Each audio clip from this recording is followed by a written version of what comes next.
My wife laughed and said, "Teaching is for the poor. I don't date poor." Please stay with me as I tell you my story, and please don't forget to support our channel by subscribing, liking, and sharing with your loved ones. When she said it, it was over wine and candlelight in front of her friends who all own something: bars, startups, real estate. I was just the teacher who wore sensible shoes and knew how to stretch a paycheck to the last dime. They laughed, and I laughed too, because what else do you do when your wife humiliates you in front of people who measure worth in square footage? But that laugh was a cut that never stopped bleeding. At home, I tried to pretend it was a joke. Claire kissed me goodnight, smelling of the perfume I bought her last Christmas, and said I was being too sensitive. But the way she looked at me afterward changed, like I was the slow one in the room, the one who didn't quite keep up. She started spending more time networking, dressing sharper, staying out late. I'd grade essays at the kitchen table while her phone lit up every few minutes, and every time I looked up, I caught my own reflection in the dark window, tired, patient, small. I didn't start suspecting anything until the bank called about our overdraft. I knew exactly how much we had. Teachers know how to track every cent, but suddenly it wasn't there. When I asked, she said it was a transfer. "You don't understand how business works," she told me. I believed her. God help me, I did. Then one morning, I went to her boutique early, just to surprise her. Through the window, I saw her with him. Jonah Mercer. Handsome in that careless, expensive way. She was laughing again, that same laugh she used when she said teaching was for the poor. I didn't go in. I just stood there, watching the woman I loved look at someone else the way she used to look at me. The day I caught them for real, I didn't scream. I didn't throw anything. I heard her upstairs, water running, his voice. I just walked out, sat in my car, and stared at the steering wheel until the sky went dark. Then I drove to work and taught a class about irony. When she left me, she said she needed space to grow. What she meant was she'd already planted herself somewhere else. Within a month, the boutique had a new sign: Claire Mercer Interiors. My name erased like chalk from a blackboard. People say revenge doesn't fix anything. Maybe that's true. But when I found those forged import labels in her back office, I realized it could fix something. I filed the complaint the same week as her big investor gala. They showed up mid-toast. Watching her face fall was like watching a mirror crack. Slow, silent, inevitable. She called me later, voice shaking, asking if I'd done it. I said, "You always said teaching was for the poor. Guess I just gave you a free lesson." And I hung up. After that dinner, Claire acted as if nothing had happened. She smiled, talked about work, and scrolled through her phone as if she hadn't said something that tore a hole straight through me. I kept waiting for her to bring it up, to say she was sorry or even admit she'd gone too far. But days passed, and silence settled between us like fog, thick, cold, impossible to see through. At school, I kept my face steady. My students were in the middle of writing essays about integrity, and I listened to them read their drafts with bright eyes, their voices full of belief. I nodded and told them their words mattered. But inside, I felt like a hollow outline of myself. Every time one of them smiled at me, I wondered if they could tell I was pretending to be fine. After work, I'd drive home and sit in the car for a few minutes before going inside, just to prepare for whatever version of Claire I would meet. Sometimes she was cheerful, talking about new business ideas.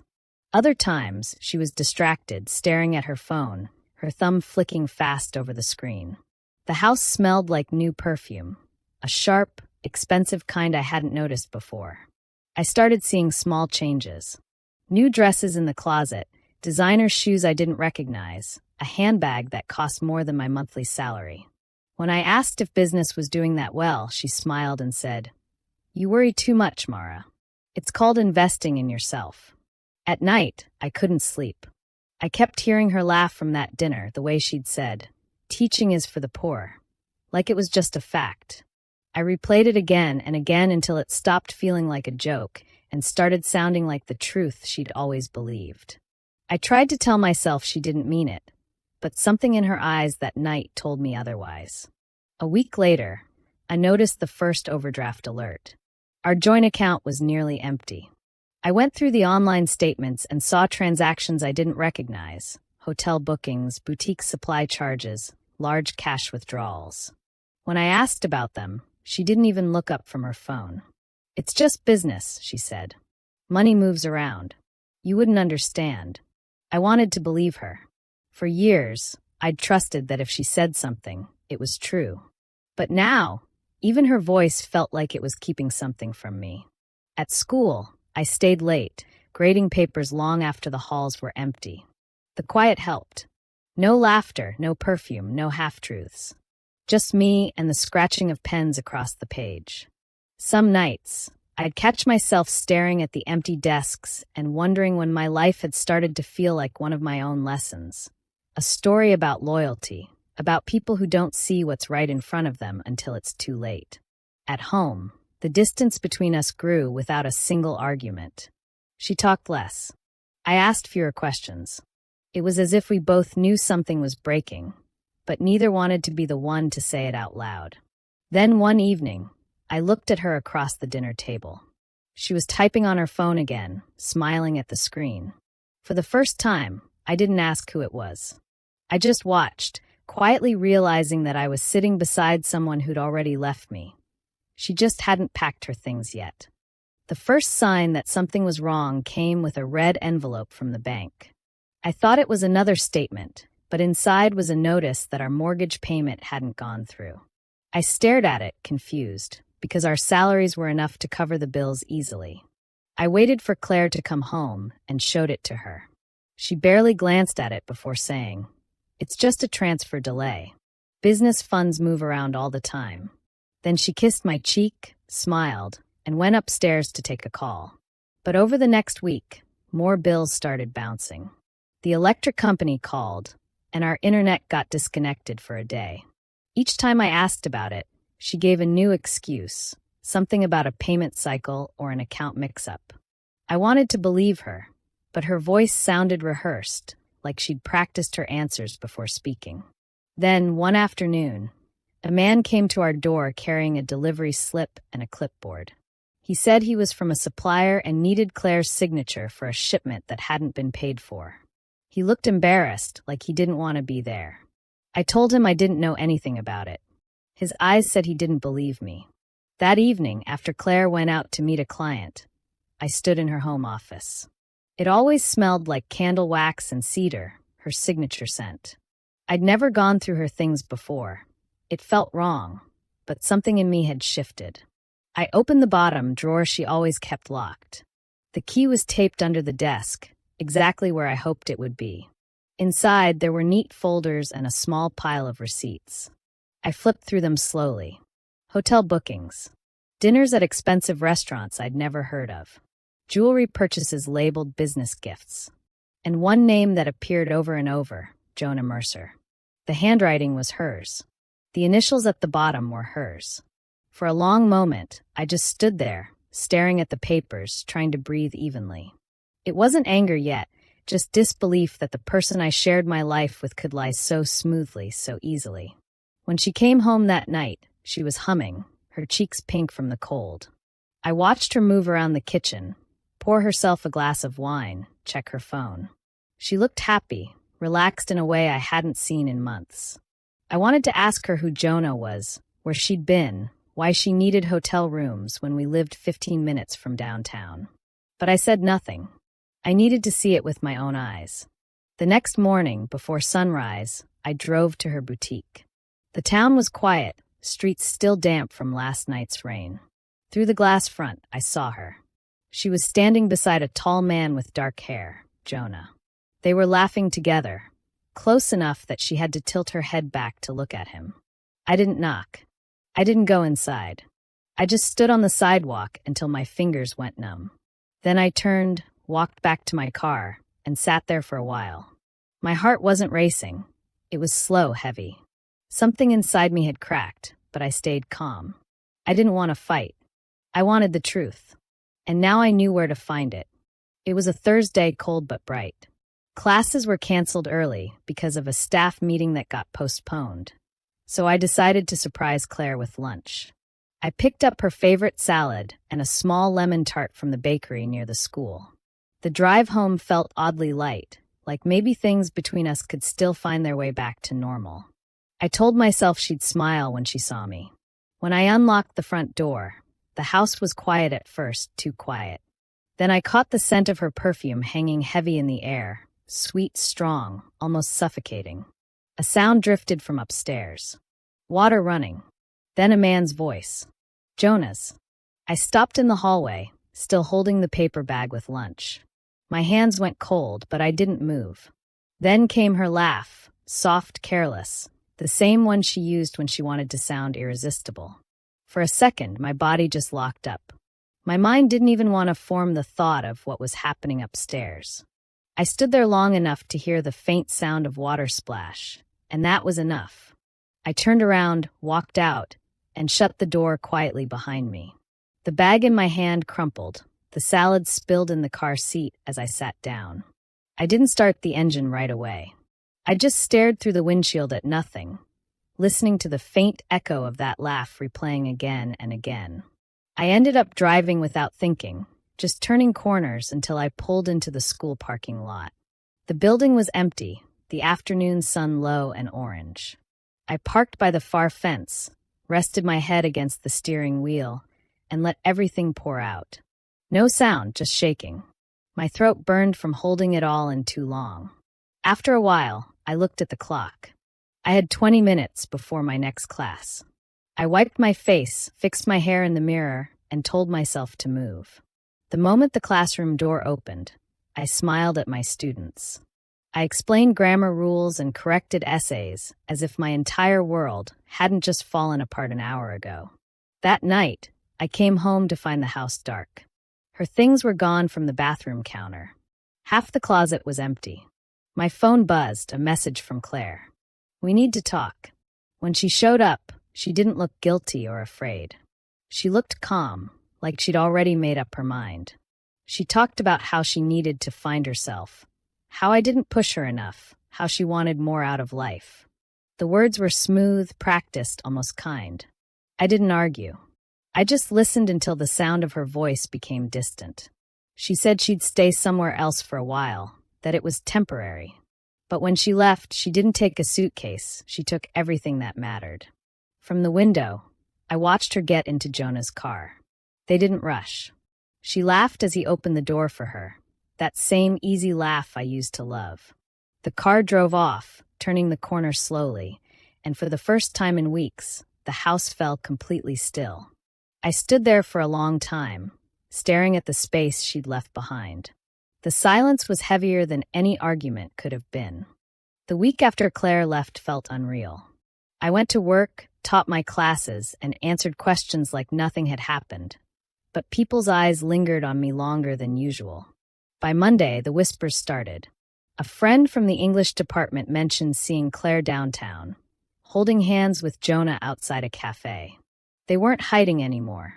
They looked comfortable, laughing in public like a happy couple. I forced a smile and said nothing, but inside it felt like every rumor was a small cut I had to pretend didn't hurt. 2 days later, my principal called me into his office. He looked uncomfortable, as if he'd rather be anywhere else. He told me the bank had called the school, trying to verify my employment because of a joint account issue. My stomach dropped. After work, I drove straight to the bank. The woman at the desk explained that the remaining money, our entire savings, had been withdrawn 2 days before Claire moved out. Every cent. My name was still on the account, but the money was gone. That night, I went to Claire's boutique. The sign above the door had changed. It no longer said Ellison and Beaumont. Now it read Claire Mercer Interiors. My name, our name, was gone. Inside, everything looked different too, new colors, new logo, new price tags. A fresh beginning for her, built out of what used to be ours. The landlord called the next morning. The mortgage hadn't been paid for 2 months. I didn't even argue. The papers he sent confirmed it. I couldn't afford to stay. By the end of the week, I packed what I could into boxes and loaded them into my small car. I didn't take much. Most of what filled that house reminded me of her. A coworker named Carmen heard what happened and offered me her basement apartment. It was small, with low ceilings and old carpet, but it was warm and quiet. I thanked her and promised it was temporary. When I lay down that first night, the ceiling had a long crack running across it. I stared at it until I fell asleep, my mind empty, my chest heavy. Days blurred together. I went to school, stood in front of students, and taught them about literature, irony, and tone. It was almost funny, talking about betrayal in stories when I was living one. After class, I'd stay late to grade papers just to avoid going home to that empty room. The silence there was too loud. I tried to distract myself with work, but everywhere I turned, someone mentioned Claire's new store or how successful she looked. Even the local paper ran a small article about her rebranding. I cut it out and threw it away before finishing the headline. Sometimes, late at night, I caught myself scrolling through old photos on my phone. Her smile used to mean something to me. Now it looked practiced, rehearsed. I realized she'd been preparing for this, her exit, her new life, for longer than I wanted to admit. The sadness stayed for a while, heavy and sharp. But beneath it, something else started to form. A low, steady anger. It wasn't wild or loud. It was calm, quiet, patient, the kind of feeling that waits for the right moment. I didn't want revenge then, not yet. I just wanted to stop feeling like a victim. I wanted to stand up again, even if I had to do it alone. I told myself I was only going back to the boutique to pick up some leftover mail that might have been sent there. It had been weeks since I'd seen the place, and I wasn't sure I was ready, but something in me needed to face it once more. When I walked in, the bell above the door gave a small chime. The shop looked brighter than before, almost sterile. New paint, expensive candles, fake smiles behind the counter. Claire wasn't there. Jonah was. He was standing near the back, talking to a man I didn't recognize. They didn't see me at first. I moved quietly, pretending to browse the shelves while I waited for someone to help me. Their voices carried across the room. Jonah sounded irritated, his tone sharp. "You'll get your payment when the investors come through," he said. The other man didn't look convinced. I caught the words cash flow issues before they noticed me and lowered their voices. Something about the conversation stuck in my mind. I glanced at the shelves. Most of the items had small gold stickers marked imported from France or handcrafted in Italy. But when I picked one up, the label looked printed on cheap paper, the font uneven. My years as an English teacher made me notice tiny things: spelling, formatting, the way something looked off. I checked a few more. Every one of them looked fake. The girl at the register came over, asking if she could help me. I smiled and said I was just there to collect old mail. She nodded and went to the back. I waited near the counter and caught another bit of Jonah's voice, quieter this time. "As long as the paperwork stays clean, we're fine. Claire's the one who signed off on everything anyway." That line made my pulse quicken. I didn't ask questions, didn't let on that I'd heard him. When the employee returned with a few envelopes, I thanked her, walked out calmly, and didn't look back. Outside, the air felt cold, sharp. My hands trembled as I unlocked the car door. I sat there for a minute thinking. The pieces didn't make sense yet, but I knew there was something wrong. Claire had rebranded everything under her own name. Every product, every contract. If there were fake labels, she'd be the one responsible. Jonah might have talked her into it, but her signature would be on the paperwork. The next day, I went to the county clerk's office on my lunch break. The woman behind the counter helped me search the business filings. There it was, Claire Mercer Interiors. Sole owner, Claire Beaumont Mercer. No partners, no co-signers. Jonah Mercer listed only as independent consultant. I copied the details carefully, every line, every date. From there, I visited the local trade department and asked a few questions about import licenses. The clerk explained that selling imported goods without proper certification could lead to fines or even a fraud investigation. I walked out with a pamphlet in my hand and a strange, quiet calm in my chest. That night, for the first time since she'd left, I actually smiled. Not because I missed her, and not because I'd forgiven her. It was something colder, cleaner. Claire had built her world on pretending. She'd laughed at me for being small, predictable, harmless. But she had no idea that the same patience she mocked would be the thing that undid her. I began by visiting places no one would expect a teacher to go: business offices, supplier warehouses, and the quiet corners of government buildings where people still used paper files. Each step was careful. I didn't want emotion to guide me anymore. I wanted facts, dates, and signatures. The first folder I built was thin, only a few printed invoices and receipts with mismatched stamps. But over time, it grew thick with evidence. Every late delivery notice, every supplier message marked unpaid, told a story she'd tried to hide. I remembered the night I'd found those fake labels. That image kept me steady. I went through her boutique's website and social media pages, printing every product photo that claimed to be imported. Then, I matched them with supplier lists I found through public databases. Most of the brands didn't even exist. What she was selling was built on lies. Once I had enough to connect the dots, I called someone my father had once trusted, a lawyer named Mr. Halpern. He was retired but still took on small cases for people he cared about. When I arrived at his small office above a bakery, he greeted me with a patient smile, the kind that said he'd seen too much of life to be easily surprised. I told him everything, showing him the stack of papers I'd collected. He listened quietly, only stopping to ask small questions. When I was done, he took off his glasses and leaned back. "You have more than you think," he said. "These forged certificates and the missing business funds from your joint account, they connect."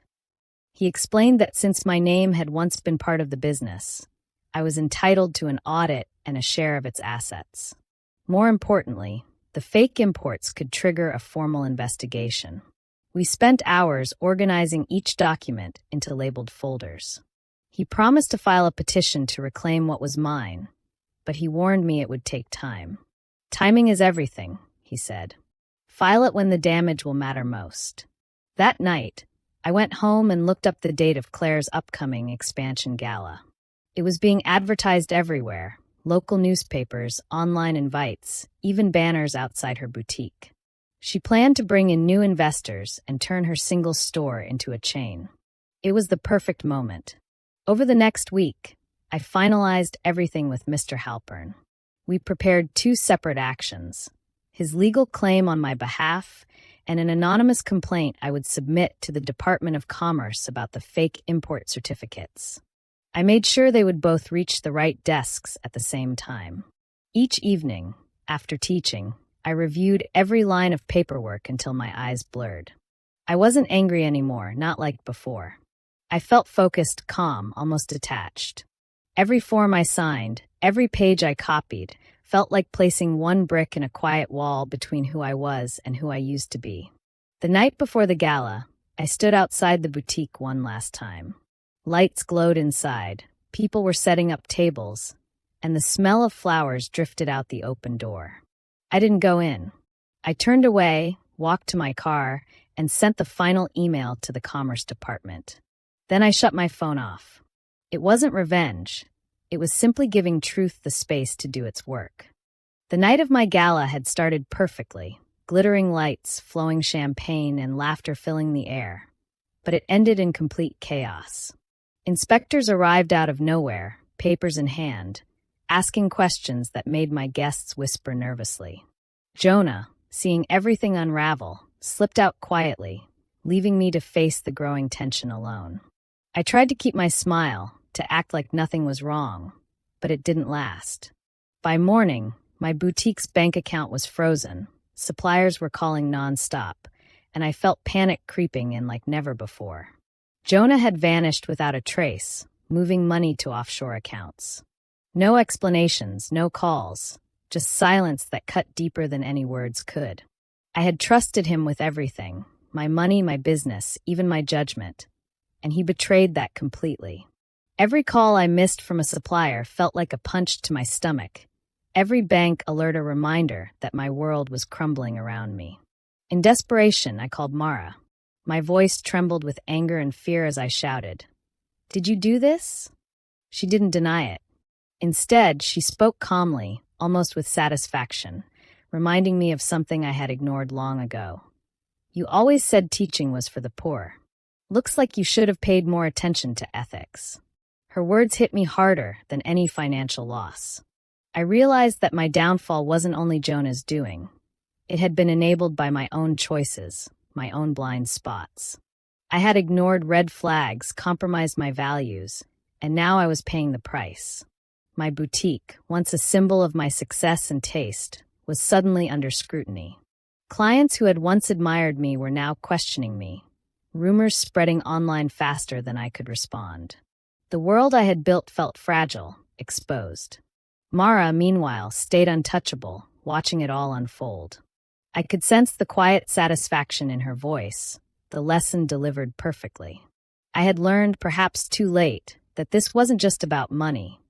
It was about accountability, about the consequences of trusting the wrong people and ignoring the warning signs. By evening, I was alone in my office, surrounded by unopened letters, missed calls, and the weight of everything I had lost. I felt drained, overwhelmed, and forced to confront the reality that my empire was not what I thought it was. The gala sparkle had vanished, replaced by cold, hard truth. My plans, my dreams, even my confidence had all been shaken. I had learned a painful lesson. Some betrayals cannot be undone, and some mistakes are far too costly to ignore. A month had passed since everything fell apart, and I found myself standing in the school parking lot, feeling nothing like the confident woman I used to be. My clothes were soaked from the rain, my hair sticking to my face, and my hands trembling as I held them over my eyes to wipe away the streaks of makeup. I spotted Mara walking toward the building and forced myself forward, my voice breaking as I called her name. "Please, we need to talk," I said, my words barely carrying over the sound of the rain. "Jonah ruined everything. He took everything from me. I don't know what to do anymore." She stopped for a moment, but didn't look at me. Her face was calm, almost unreadable, and I could feel the emptiness behind her eyes. I expected anger, maybe gloating, but there was none of that.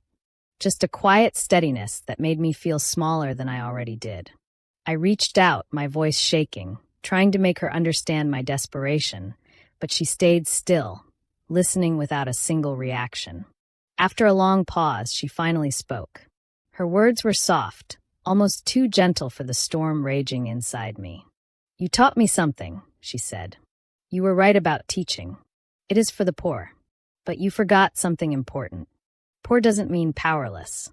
Her words hit me like a wave, and I realized that all my anger, all my panic over Jonah and my boutique, had blinded me to the truth. Power doesn't always come from money or status. It comes from knowing your ground, from patience, and from the quiet strength to act when others underestimate you. Mara had that strength, and I hadn't even noticed until it was too late. I tried to say something, to defend myself, but the words stuck in my throat. The rain ran down my face, mixing with the remnants of mascara, and I felt my pride slipping away with every drop. I had expected revenge or spite, but Mara gave me nothing to fight against. She didn't gloat, she didn't celebrate my fall. She simply reminded me of the lesson I had ignored all along. She turned then, her figure moving gracefully toward the school entrance, her steps steady even on the wet pavement. I watched her go, feeling a hollow ache in my chest. The rain soaked through my clothes, but I barely noticed it. My body was numb from the realization that some mistakes, some betrayals, can't be undone by pleading or excuses. I had been blind to the power of patience, of quiet intelligence, and now it had left me behind. I stood there long after she disappeared inside, my hands covering my face as I let the rain wash over me. The storm around me seemed small compared to the storm I carried inside. For the first time, I understood that my downfall wasn't just about money, betrayal, or failures. It was about underestimating someone who seemed powerless and ignoring the lesson hidden in my own arrogance. I was left alone in the empty parking lot, drenched, humbled, and finally aware that some reckoning isn't loud. It comes quietly, leaving you to face yourself. Months went by, and life slowly started to feel steady again. I managed to win a small lawsuit that gave me back part of what was rightfully mine. It wasn't a fortune. but it was enough to buy a modest home and finally breathe without constant worry. The weight of betrayal was still there, but for the first time in a long while, I felt some relief. I could start over, piece by piece, without fear that everything I built could vanish overnight. I returned to teaching, but differently this time. I began leading a program for students from broken homes, helping them find stability and guidance I wished I had seen in my own life. Watching them grow, hearing their small victories, I realized that some of the most meaningful accomplishments don't come from wealth or recognition. They come from making a quiet difference in someone else's life. One morning, I stood in front of my class, reading a line that felt like it was meant for me as much as for them. Integrity is what you do when no one is watching. I paused and looked out the window. Outside, the schoolyard was calm, leaves drifting gently to the ground. The air smelled like autumn, crisp and fresh. I let myself smile, not from triumph, but from understanding. I had survived. I had rebuilt without needing to fight loudly or seek revenge through destruction. The thought of Claire still crossed my mind sometimes. I didn't hate her anymore, but I understood the truth clearly. My victory wasn't about proving her wrong or shaming her publicly. It wasn't about spectacle or loud confrontation. It was about reclaiming my life, dismantling the illusions that had allowed her power over me, and finally standing on solid ground. I had earned peace, not by breaking someone else, but by repairing my own foundation. I learned to appreciate small moments, the quiet mornings with my coffee, the laughter of children, the feeling of security in my own home. Life didn't feel perfect, but it felt honest and steady. I discovered that real strength comes from endurance, patience, and knowing that every setback can teach a lesson if I'm willing to listen. Walking through my neighborhood one afternoon, I noticed the way sunlight hit the rooftops, how leaves danced in the wind, and I felt a sense of calm I hadn't known in years. I wasn't chasing anyone's approval, and I didn't need validation from the past. I had built something real, something that belonged only to me, and that truth carried more weight than any flashy victory could. Autumn faded slowly, but the sense of stability remained. My life was quieter now, but it was mine. I could focus on teaching, on helping others, and on living without the constant shadow of betrayal. My past mistakes and the people who hurt me were no longer chains. They were reminders of lessons learned. My revenge had been subtle, not spectacular, but it was complete. I had rebuilt my life on honesty and strength, and for the first time I felt free. Do you think I handled everything the right way by standing up for myself and rebuilding my life? Or should I have tried to forgive and trust again? Share your thoughts in the comments. I really want to hear your opinion.